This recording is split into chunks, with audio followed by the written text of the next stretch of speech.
आज हम पढ़ने वाले हैं राजस्थान माध्यमिक शिक्षा बोर्ड नए सत्र 2021-22 के लिए कक्षा 10 में जो नया एनसीईआरटी का कोर्स लागू है उसकी प्रश्नावली 3.4 और प्रश्नावली 3.4 का आज हम पढ़ेंगे दूसरा क्वेश्चन, जिसके अंदर हमने पहले समीकरणें बनानी है समस्याओं से और उसके बाद उनको विलोपन विधि से हल करना है। और यदि आपने अभी तक 3.4 का पहला वीडियो और 3.3 तक के सभी वीडियोज़ नहीं देखे तो सभी वीडियोज़ के लिंक नीचे डिस्क्रिप्शन में है, आप वहाँ जाके वो वीडियोज़ भी देख सकते हैं। तो चलिए स्टार्ट करते हैं आज की क्लास। स्वागत है आपका आपके अपने चैनल आरएसआर स्टडी में। तो चलिए स्टार्ट करते हैं क्वेश्चन नंबर 2।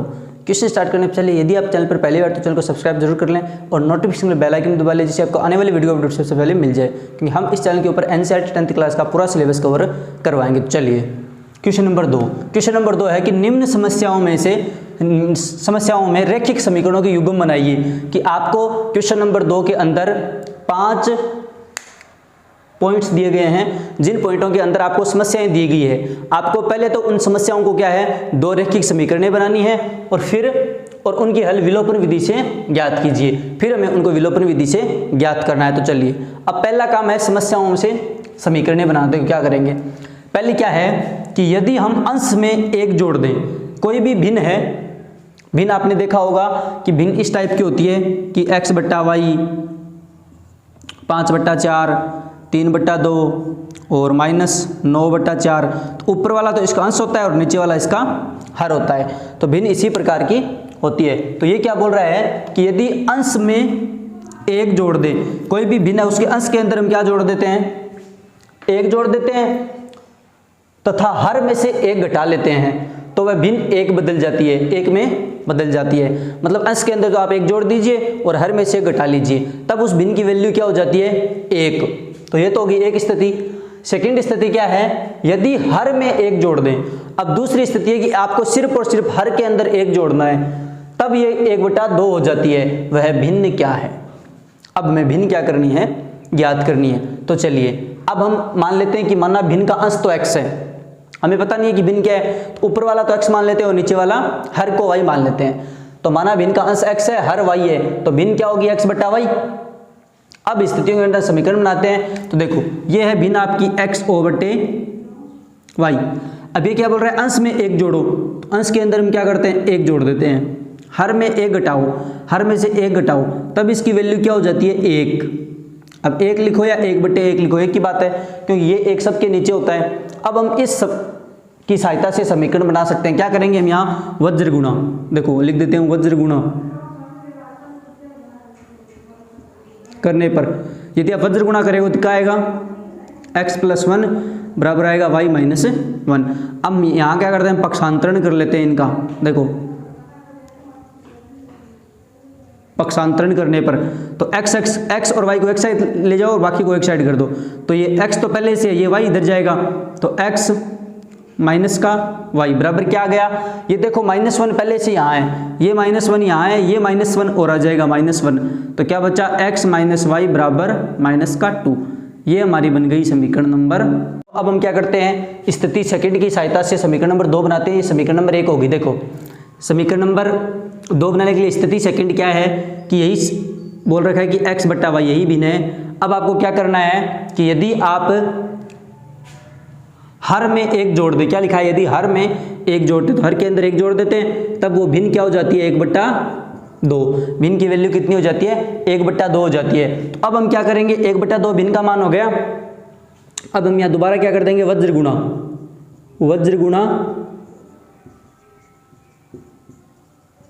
करने पर। अब यदि हम इनको वज्र गुणा करेंगे तो क्या होगा, 2x बराबर ये होगा y+1। अब हम इनको करते हैं पक्षांतरण। तो हम क्या लिखेंगे, पक्षांतरण करने पर देखो पक्षांतरण करोगे तो क्या होगा, 2x - y बराबर 1। ये हो गई हमारे पास समीकरण नंबर 2। अब देखो अब हमें क्या करना है कि समीकरण 1 और समीकरण 2 की सहायता से विलोपन विधि से इन दोनों को हल करना है, जो हमने अच्छे से पढ़ रखा है। अच्छे से हमने जो क्वेश्चन नंबर 1 है उसके अंदर एक क्वेश्चन किया था जिसमें अच्छे से हिंदी लिखी थी, मैंने स्टेप वाइज आपको बताया था। अब भी मैं ये जो क्वेश्चन करवाऊंगा साथ साथ आपको स्टेप याद दिलाते रहूंगा कि एकदम से आसान ये चीजें है। तो चलिए अब हम करते हैं विलोपन विधि। तो विलोपन विधि में सबसे पहले क्या था कि जो भी आपने जो समीकरण 1 व 2 बनाई है उनको आपको क्या करना है, चर है ना, चर उनके x और y में से किसी एक चर को बराबर करना है, चाहे आप x को कर लीजिए चाहे आप y को कर लीजिए। तो x को देखिए यहाँ x 1 है, यहाँ x 2 है, चलिए कोई बात नहीं। अब y पे ध्यान देते हैं, तो y देखिए यहाँ y 1 है, यहाँ भी y 1 है। मतलब पहला काम हमारा होता है चर बराबर, जबकि इस समीकरणों के अंदर चल पहले से बराबर दिए हुए हैं। तो अब हमें हमारा जो पहला स्टेप था वो ऑलरेडी किया हुआ है, कुछ नहीं करना। अब हमारा था स्टेप नंबर 2। स्टेप नंबर 2 क्या था कि जब आप जो भी चर बराबर मिलते हैं आपको, उन दोनों समीकरणों को आपस में जोड़ेंगे या फिर हम घटाएंगे। अब उसके लिए हमने एक चीज पढ़ी थी कि जोड़ते हैं कब और घटाते कब है, कि आपने जो भी चर देखा है ना y या x जो भी बराबर किया है, उस चर के यदि चिन्ह एक जैसे प्लस प्लस या माइनस माइनस, यदि एक जैसे चिन्ह है तब तो उन समीकरणों को एक दूसरे में से घटाएंगे, और यदि उनके चिन्ह क्या है अलग अलग है तब उनको जोड़ेंगे। देखो हम यहाँ चेक करते हैं, y बराबर है, अब y के चिन्ह देखिए, यहाँ माइनस, तो जब एक जैसे चिन्ह होते हैं तो क्या करते हैं, एक समीकरण को दूसरे समीकरण में से घटाते हैं। तो अब हम क्या करते हैं कि इन दोनों में से किसी भी एक दूसरे में से घटा लेते हैं। तो मैं क्या लिखता हूं, समीकरण 2 से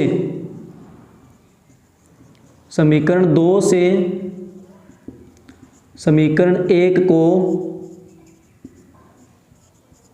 घटाने पर देखो, तो समीकरण 2 क्या है, 2x माइनस वाई बराबर 1, और ये क्या है x माइनस वाई बराबर -2। अब आपने एक चीज भी देखी थी कि विलोपन विधि में जब भी दोनों समीकरणों को घटाते हैं तो उस नीचे वाले समीकरण के चिन्ह चेंज करते हैं, ठीक है। तो क्या होगा, प्लस का माइनस, माइनस का प्लस और माइनस का प्लस। तो देखो 2x में से एक x गया, कितना बचा x, माइनस वाई और प्लस वाई, तो कैंसिल हो गया, और इधर क्या बचा 1 प्लस का और प्लस का 2 3। तो x की वैल्यू हमारे पास कितनी आ गई, प्लस का 3। अब देखिए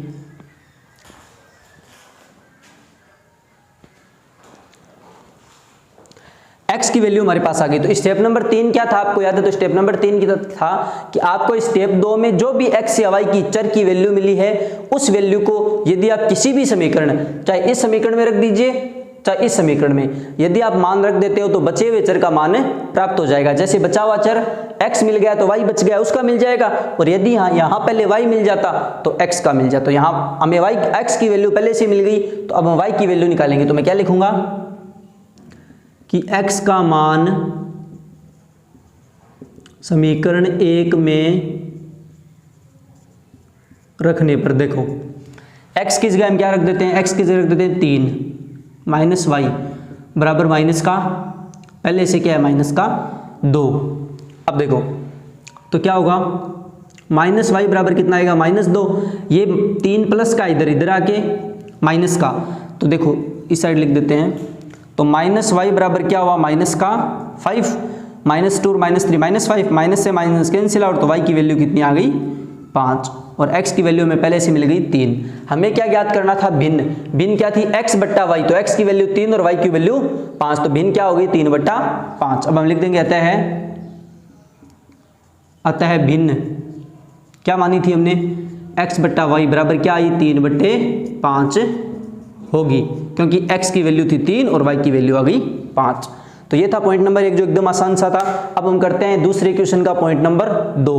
पॉइंट नंबर 2 है, 5 वर्ष पूर्व नूरी की आयु सोनू की आयु की 3 गुनी थी, ठीक है। तो ये एक तो ये स्थिति होगी। सेकंड दूसरी स्थिति क्या है, 10 वर्ष पश्चात नूरी की आयु सोनू की आयु की 2 गुनी हो जाएगी। नूरी और सोनू की आयु ज्ञात कीजिए, या फिर हम इसको ऐसे बोल सकते हैं कि नूरी और सोनू की वर्तमान आयु ज्ञात कीजिए।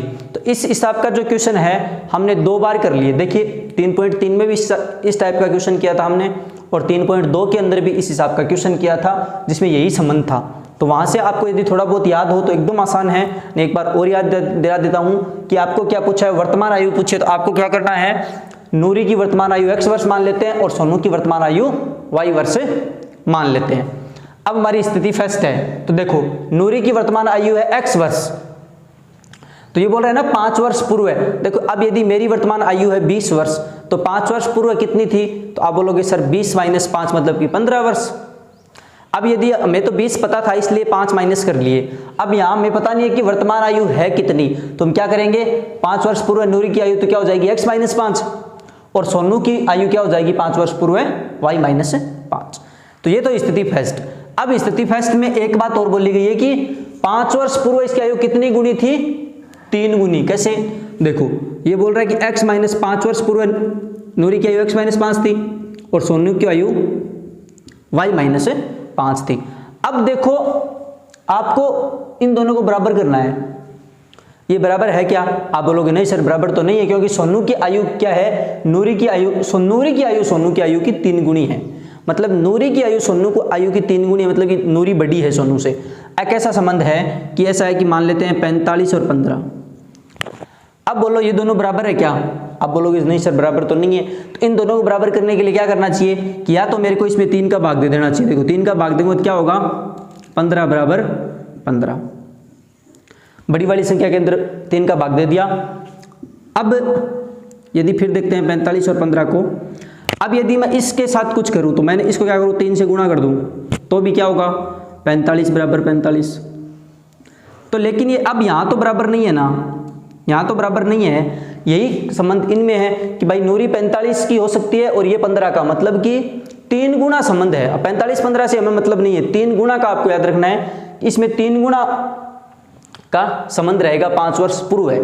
तो अब हमें क्या करना है कि देखो यदि आप नूरी बड़ी है, नूरी के साथ यदि इसी संख्या को लगाओगे तब तो आपको बड़ी वाली संख्या में 3 का भाग देना है। हमेशा याद रखना, जो भी उम्र में बड़ा होता है उसमें तो भाग लगता है और जो उम्र में छोटा होता है उससे गुणा होता है। तो हम छोटे वाले को कर लेते हैं। देखो छोटे वाले को हल करेंगे तो क्या होगा,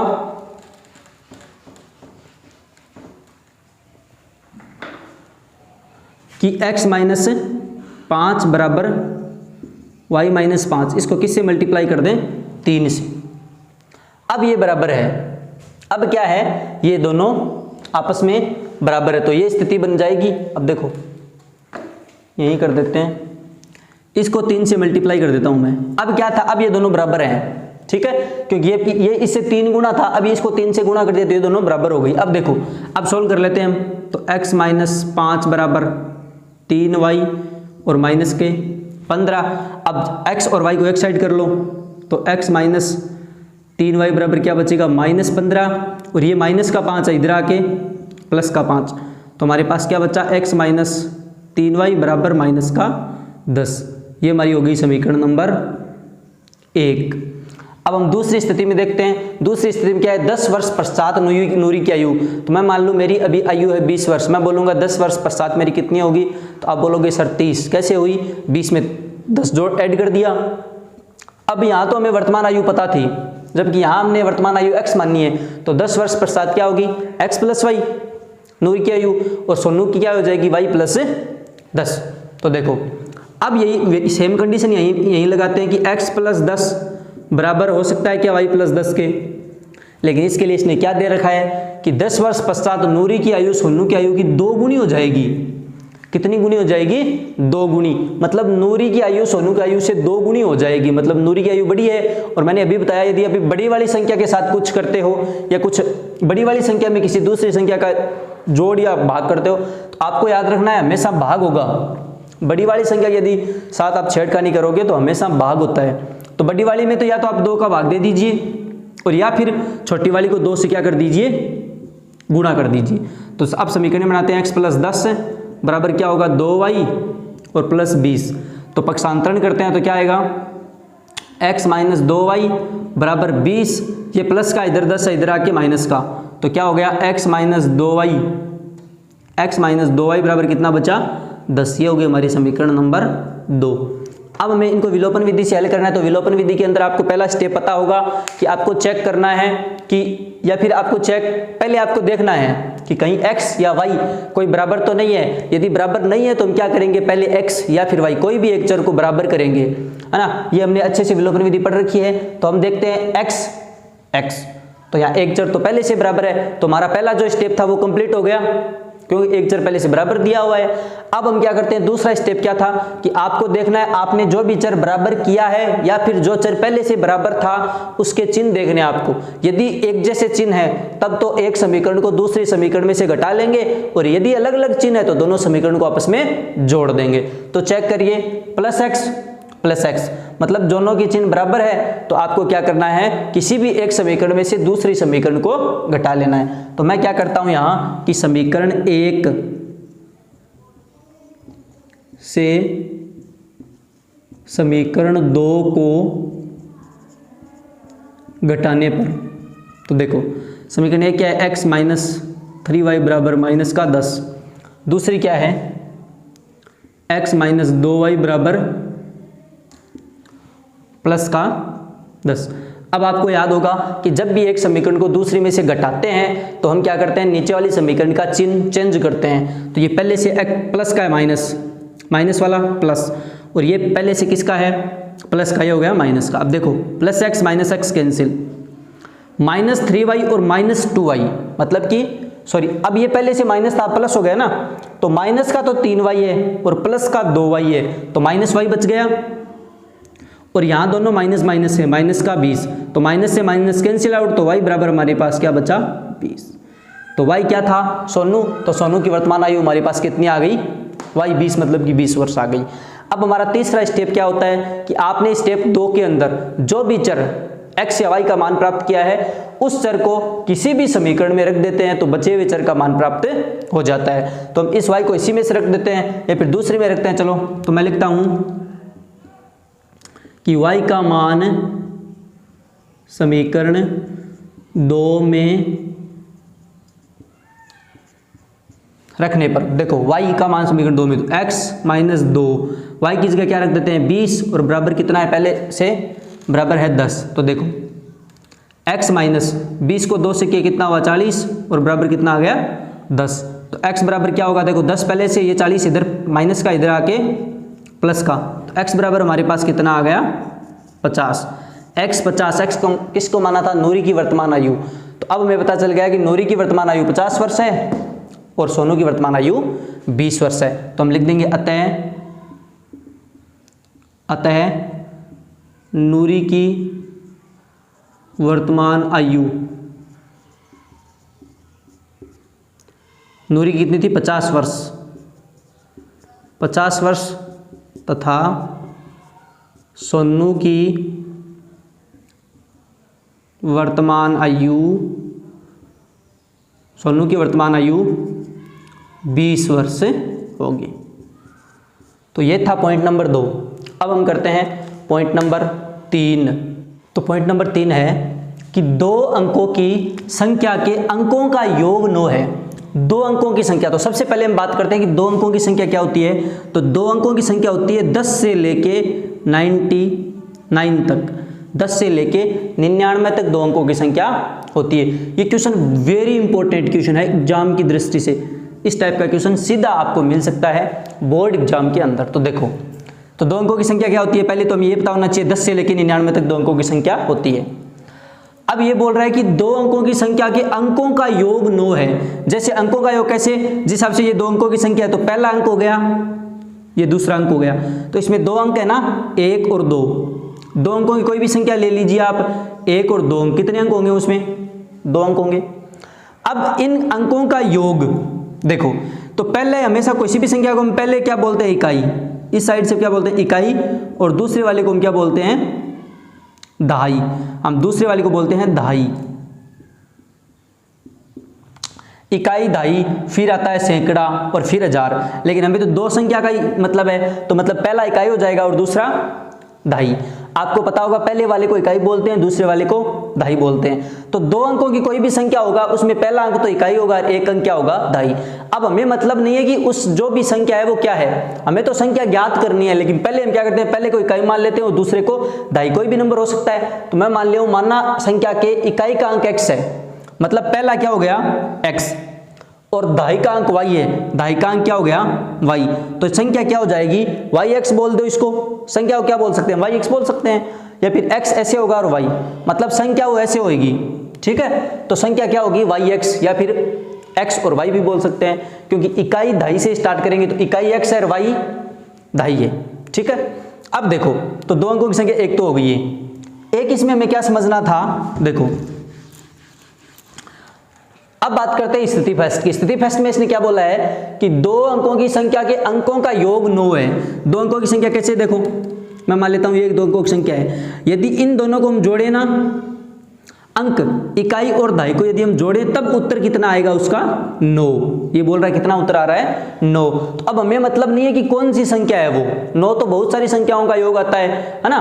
तो हमने क्या माना था, पहले को x और दूसरे को y, तो ये बोल रहा है यदि आप इकाई और दहाई को जोड़ेगे तो आंसर कितना आएगा 9। तो ये हो गई हमारी समीकरण नंबर 1।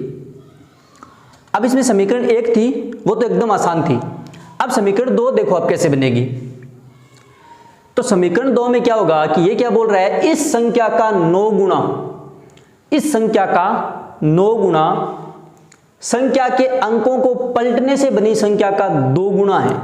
देखिए, तो सबसे पहले 2 अंकों की एक साधारण संख्या क्या होती है, 2 अंकों की संख्या को कैसे लिखते हैं, देखो तो 2 अंकों की संख्या को कैसे लिखा जाता है, हमेशा आप याद रखना कि जैसे देखो 10x इकाई बोल सकते हैं और प्लस y, ठीक है। ऐसे हम क्या लिख सकते हैं, सॉरी इकाई हमने y को माना है तो यहाँ y होगा, दहाई को गुणा कर देंगे और x इकाई उसमें जोड़ देंगे। अब किसी भी 2 अंकों की संख्या को हम ऐसे लिख सकते हैं जिस संख्या का इकाई तो क्या हो x और दहाई क्या हो y। तो 2 अंकों की संख्या को लिखने का तरीका क्या होता है, यदि आपने मान रखा है क्या इकाई x को मानना है और दहाई y को मानना है, तब ऐसे लिख सकते हैं 2 अंकों की संख्या को क्या लिख सकते हैं 10y + x। कैसे, देखो जैसे मैं बात करूं, हम लिखते हैं सबसे पहले 53 को, तो 53 एक 2 अंकों की संख्या है, ठीक है। 53 को कैसे लिख सकता हूं मैं, देखो 53 की जगह सॉरी 10 की जगह 10 इंटू y हमने किसको मानना है, दहाई को, तो इकाई ये हो गई, ये दहाई हो गई, तो 5 प्लस x हमने किसको माना है, इकाई को, तो इकाई को क्या है 3। ये देखो तो ये क्या हो जाएगा, 10 को 5 से करो 50 और प्लस 3 कितना आया 53। तो मतलब ये 2 अंकों की संख्या को लिखने का तरीका होता है, यदि आपने इकाई को x मानना है और दहाई को y मानना है, तब हम क्या लिखेंगे कि 10 इंटू दहाई प्लस इकाई, ठीक है। अब देखो यदि आप इसको ऐसे भी तो मान सकते थे, इकाई को y मान लेते और दहाई को x मान लेते, तब क्या हो जाता ये 10x + y, ठीक है। इकाई हमेशा ऐड होती है, देखो एक और लिख के दिखाता हूं मैं आपको, जिस हिसाब से हम बात करते हैं 76 की, ठीक है। तो हम क्या लिख सकते हैं, देखो इसको डिलीट करते हैं थोड़ा, देखो यदि हमें लिखना पड़े 76, तो 76 को क्या लिखेंगे 10, y किसको मानना है हमने, दहाई को y मानना है, तो इकाई दहाई कितना है 7 प्लस इकाई किसको मानना है, x को, x है ना, x इकाई है, तो इकाई इसमें क्या है 6, तो ये देखो 10 को 7 से करो 70 प्लस 6 कितना आया 76। तो कोई भी छोटी से लेकर बड़ी 2 अंकों की संख्या होती है उसको हम ऐसे लिख सकते हैं 10y + x। तो मैं आपको लिखा देता हूं ये सब भी कि 2 अंकों की संख्या क्या लिखते हैं, यहां हम लिखेंगे चूंकि हम जानते हैं, ठीक, हम क्या जानते हैं 2 अंकों की संख्या जब इकाई क्या हो x तथा दहाई क्या हो y, ठीक है। 2 अंकों की संख्या जब इकाई x हो, इकाई x तथा दहाई y हो, तो क्या लिखेंगे 10y + x, ठीक है। अब हमारी यहां कंडीशन, तो ये 2 अंकों की संख्या हो गई। अब इसने क्या बोल रहा है, इस संख्या का 9 गुना, तो ये संख्या है ना, देखो अब प्रश्नानुसार हम करेंगे, प्रश्नानुसार स्थिति क्या बनेगी, इस संख्या मतलब 10y + x, इस संख्या का 9 गुना, इस संख्या को किससे गुणा कर दीजिए 9 से, इस संख्या का 9 गुना किसके बराबर होगा, संख्या के अंकों को पलटने, संख्या के अंकों को पलटना कैसे, जिस हिसाब से हमने x और y इकाई और दहाई ऐसे माना है ना, अब अगला बोल रहा है कि ऐसे मानिए, इकाई किसको मानिए y को और दहाई किसको मानिए x को, तो पलट देंगे, तो पलटेंगे तो क्या होगा 10x + y हो जाएगा, ये लो। अब ये क्या बोल रहा है कि इस संख्या का 9 गुना, तो इस संख्या को 9 से गुणा कर दिया, संख्या के अंकों को पलटने से बनी संख्या, ये संख्या बन गई पलटने से, का 2 गुना है, मतलब इसका कितना गुना है 2। ये थी सबसे अच्छी स्थिति, मेरे हिसाब से आपको समझ में आई होगी। स्थिति 2 है वो एकदम इंपॉर्टेंट थी, आपको अच्छे समझ में आई होगी। यदि नहीं आई है तो आप इस वीडियो को थोड़ा सा पीछे ले जाके दोबारा से देख लेना, एकदम अच्छे समझ में आ जाएगी। चलिए अब हम समीकरण बनाते हैं। तो क्या करेंगे, देखो 90y ठीक है प्लस 9x इक्वल टू कितना होगा 20x ठीक है और प्लस 2y। अब हम क्या करते हैं, x और y को एक साइड करते हैं, तो हम क्या करेंगे, इनको इधर ले आते हैं सबको, है ना। तो इनको इधर लाएंगे तो क्या होगा, देखो 20x प्लस 2y पहले से, ये इधर आएगा तो 90y और माइनस का 9x। या फिर ऐसे एक काम करते हैं, x को एक साइड और y को एक साइड करते हैं। एकदम आसान तरीका बताता हूं मैं, किसी भी तरीके से हम कर सकते हैं, एकदम आसान। देखिए तो क्या करेंगे हम कि पहले हम y को इधर ले आते हैं, या फिर x को इधर लेते हैं और y को इधर लेके आते हैं। देखो तो 9y यही प्लस का इधर आके किसका हो गया 2y। अब देखो ये 20x है प्लस का, ये x इधर आके माइनस का, तो इधर क्या बचा हमारे पास 88y ठीक है, और इधर हमारे पास क्या बच जाएगा 11x। अब इनको एक साइड कर लेते हैं, ये y प्लस का इधर आके माइनस का, तो क्या हो गया 11x माइनस 88y बराबर 0। अब क्या करते हैं, 11 इसमें से कॉमन ले लेते हैं, या फिर 11 का भाग देने पर 11 का भाग दूंगा तो x में कितनी 11x में कितनी बार जाएगा, एक बार तो x, और 88 में कितनी बार जाएगा 8y बराबर 0। ये है हमारी समीकरण नंबर 2। इतना करने के बाद समीकरण नंबर 2 बनी है, और आपको थोड़ा बहुत इसमें चेक भी करना है कि एकदम आसान नहीं है ये विधि, ये समीकरण बनानी एकदम आसान नहीं है, तो आप इसमें थोड़ा सा समझ लेना। और ये बेसिक आपकी बहुत मजबूत करेगा कि 2 अंकों की संख्या को कैसे लिख सकते हैं। इसी हिसाब से हम 3 अंकों की संख्या को भी लिख सकते हैं। तो 3 अंकों की संख्या कैसे लिखी जाती है, यहाँ 100 हो जाता है 100y प्लस x, ऐसे लिखी जाती है 3 अंकों की संख्या। तो अभी हमें 10th क्लास में तो ये 2 अंकों की संख्या का ये तो आप इसको देख लेना अच्छे से, ठीक है।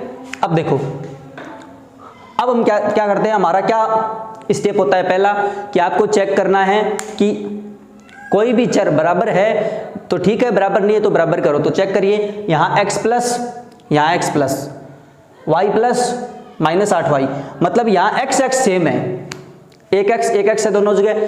तो हमारा पहला स्टेप तो कंप्लीट। अब हमारा स्टेप 2 तक क्या था, 2 नंबर स्टेप था कि आपको चेक करना है कि जो भी आपने चर बराबर किया है उनका चिन्ह यदि एक जैसे है तब तो ये घटेगी, और यदि चिन्ह अलग अलग है तो जुड़ेगी।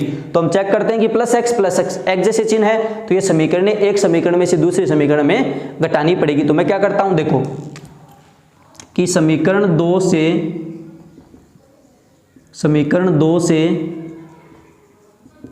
समीकरण 1 को घटाने पर, देखो तो समीकरण 2 क्या थी, x माइनस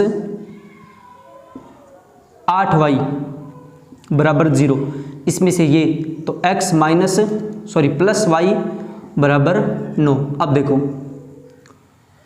बराबर कितना आ गया 9। अब हमें क्या करना होता है कि हमें चिन्ह चेंज करने हैं इसके, minus plus minus plus minus. अब देखो प्लस प्लस कैंसिल आउट, यहाँ माइनस 8y और माइनस y, माइनस का 9y बराबर माइनस का 9, तो माइनस से माइनस तो कैंसिल, तो y बराबर हमारे पास कितना आया 9/9, मतलब y की वैल्यू हमारे पास आ गई 1। तो हमें दाई तो मिल गई, दाई की वैल्यू कितनी है y, और y की वैल्यू कितनी आ गई 1। अब हमें इकाई और चाहिए, तो इसके लिए हमारे स्टेप नंबर 3 क्या था कि आपने स्टेप 2 के अंदर जो भी वैल्यू प्राप्त की है उसको किसी भी समीकरण, चाहे इसमें रख दीजिए और चाहे इसमें रख दीजिए, रखोगे तो बचे हुए चर का मान प्राप्त हो जाएगा। तो हमें x मिल गया, y मिल गया। अब यदि मैं इस y को इस समीकरण में रखता हूं तो हमें x का मान भी मिल जाएगा। तो मैं क्या करता हूं, देखो कि y का मान समीकरण 1 में रखने पर, देखो y का मान समीकरण 1 में रखता हूं मैं, तो x प्लस 1 बराबर कितना आएगा 9, तो x बराबर कितना आएगा 9, ये प्लस का इधर आके माइनस का, तो x बराबर मुझे कितना मिल गया 8, x की वैल्यू कितनी आ गई 8। तो हमारी संख्या क्या थी, yx, y की वैल्यू 1 और x की वैल्यू 8। तो देखो अब हम यहाँ क्या लिखेंगे, अतः इकाई 8 और दाई कितना आया, ये तो अलग था, ठीक है। इकाई तो हमारे पास 8 आ गया और दाई हमारे पास कितना आया, 1 होगा, ठीक है। इसलिए संख्या क्या हो जाएगी, देखो पहले इकाई को लिखते हैं, तो इकाई 8 और दाई 1, संख्या क्या होगी हमारे पास 18, संख्या क्या होगी वो 18। तो ये था इस दूसरे क्वेश्चन का पॉइंट नंबर 3। अब हम करते हैं अगला पॉइंट नंबर 4। तो चौथा पॉइंट है कि मीना ने 2000 रुपये, मीना रुपए 2000 निकालने के लिए एक बैंक गई। मीना नाम की लड़की है जो 2000 रुपये निकालने के लिए बैंक में जाती है, और वह खजांची बोलते हैं कैशियर को, बैंक में जो कैशियर होता है उसको बोलती है कि मुझे 50 तथा 100 के नोट देने के लिए कहा, कि मीना ने उस कैशियर से कहा कि मुझे 50 और 100 के नोट ही देने हैं। अब हो गया, स्थिति एक तो हो गई। अब दूसरी स्थिति क्या है कि मीना ने कुल 25 नोट प्राप्त किए। अब मीना को 50 और 100 के कितने नोट मिले, 25 नोट मिले। ज्ञात कीजिए कि उसने 50 और रुपए 100 के कितने नोट प्राप्त किए। तो मान लेते हैं माना मीना ने रुपए 50 के x नोट तो रुपए 100 के y नोट प्राप्त किए। तो स्थिति फर्स्ट, पहले तो देखिए 50x प्लस 100y बराबर कितना आएगा 2000।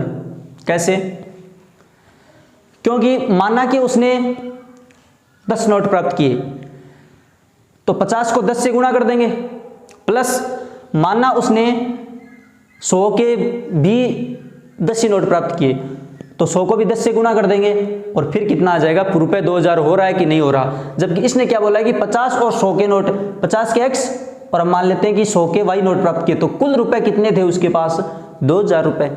कुल रुपए तो उसने 2000 ही निकाले थे, तो स्थिति फर्स्ट होगी। तो इसमें हम समीकरण फर्स्ट मान लेते हैं। अब देखते हैं कि ये किससे डिवाइड हो रही है, 50 से डिवाइड हो रही है। तो हम क्या करेंगे, 50 का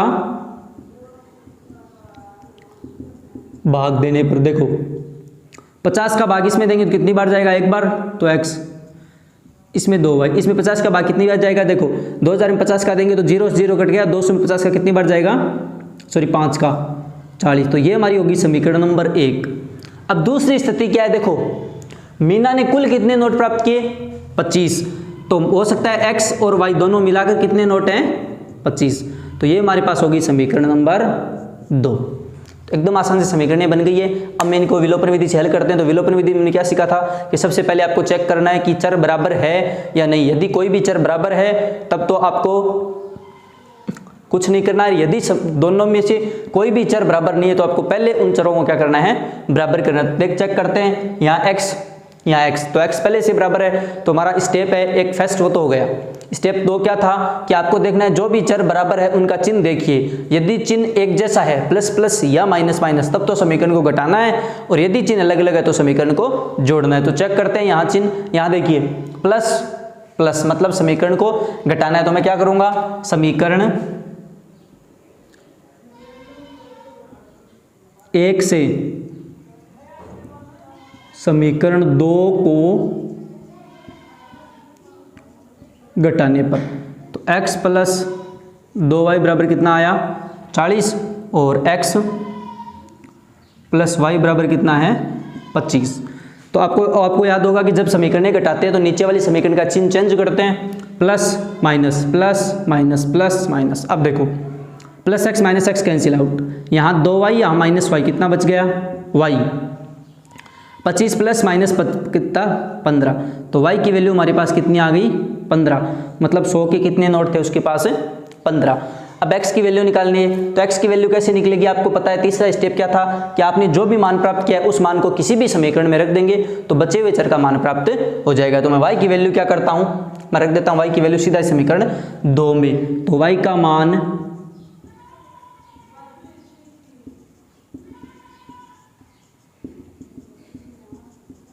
2 में रखने पर देखो x प्लस वाई की जगह 15 और बराबर कितना है 25, तो x बराबर कितना आएगा 25 माइनस 15, तो x बराबर हमारे पास कितना बचा, 25 में से 15 गए 10, तो x की वैल्यू कितनी आ गई 10।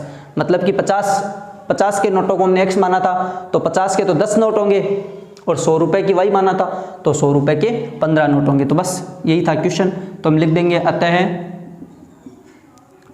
रुपये 50 के कितने नोट हैं, 10 नोट तथा रुपये 100 के 15 नोट प्राप्त किए। मीना ने 15 नोट प्राप्त किए।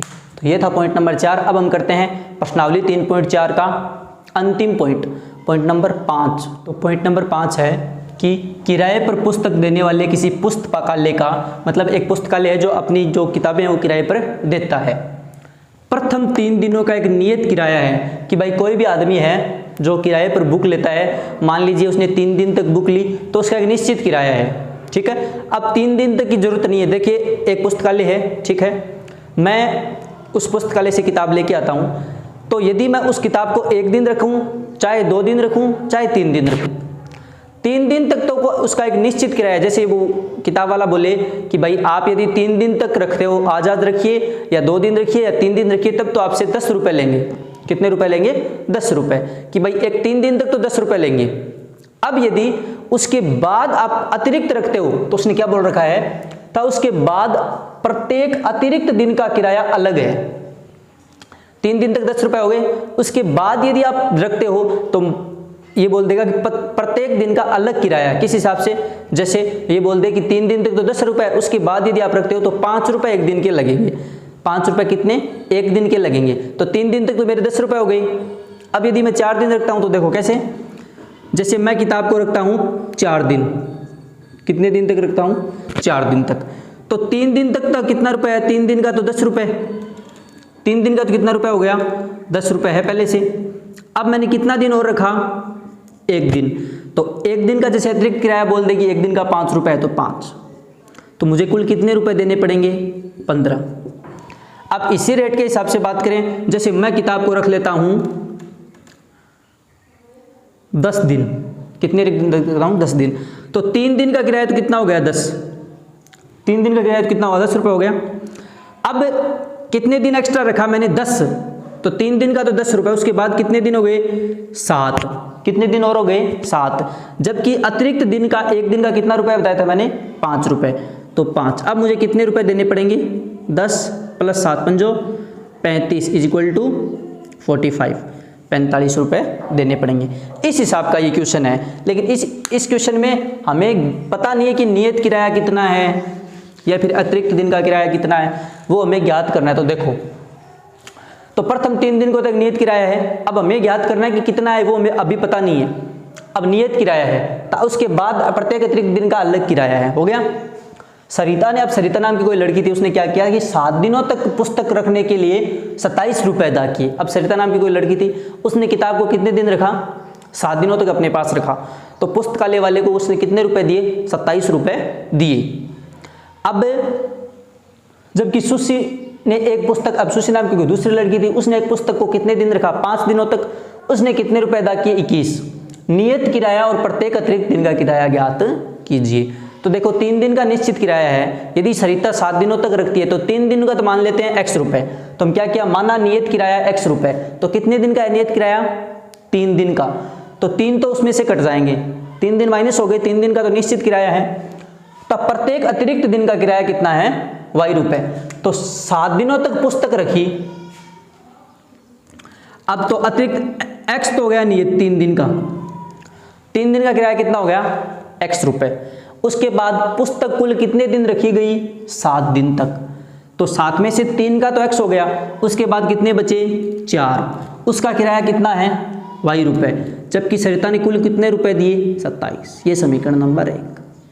इसी हिसाब से सुशी ने एक पुस्तक 5 दिन रखी, तो 3 दिन का तो x हो गया, अब बचे कितने दिन, 5 दिन, 2 दिन, 5 में से 3 तो निकल गए x वाले, 2 दिन बचे, तो 2 का कितना है y, और जबकि उसने रुपए कितने अदा किए, 21। ये होगी समीकरण नंबर 2।